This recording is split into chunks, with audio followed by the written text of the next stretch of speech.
I'd actually seen him on our way home from school. He looked dirty and disturbed and stared at us as our bus went by.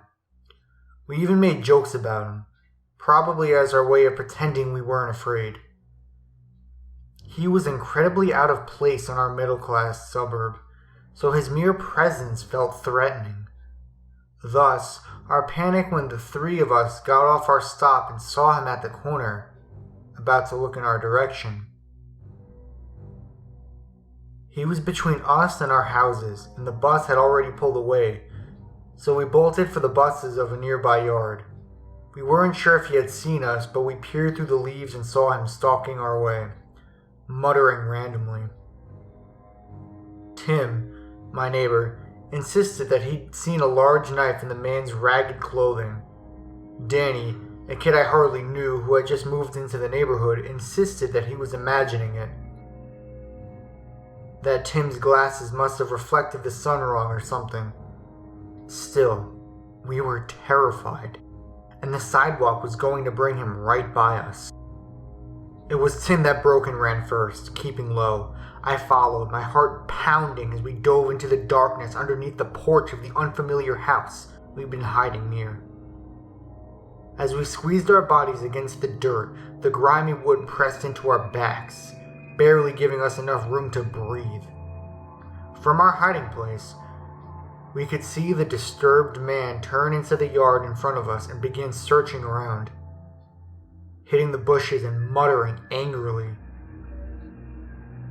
I realized then that Danny wasn't with us, but I hadn't seen where he'd gone.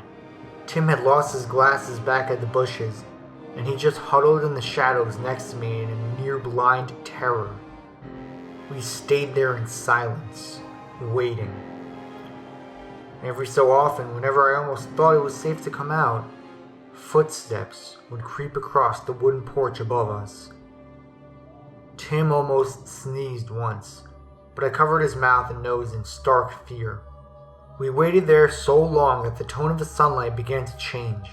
We hadn't heard the man searching about in a while, and I was just getting ready to peek out when footsteps clattered and a thud hit the wood directly above us. A split second later, Danny's face appeared in front of us upside down, and he looked at us through the lattice. A look of shock and surprise crossed his features, finally finding us. He whispered something, but I couldn't hear anything. He seemed to be saying, "Come closer." So I figured the horrible man was still around, and we had to be quiet, and I inched forward.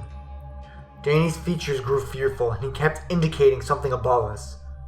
Strangely, I still couldn't hear him. His eyes seemed to dim then, and I inched forward a little bit more. I froze for a moment in horror, then backed up. Tim mouthed to me, "What did he say?" And I just shook my head, completely in shock. Danny hadn't conveyed, "Come closer." He had mimed, "He's up there." The drifter was unknowingly sitting right above us, waiting, because he knew we had to be somewhere in that yard. There was nothing to do but wait in silence, trying not to scream.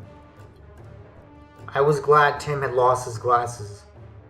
I lay there as darkness descended, waiting in unwavering terror and trying not to let the glassy stare of Danny's severed head as it rested in the grass a foot away.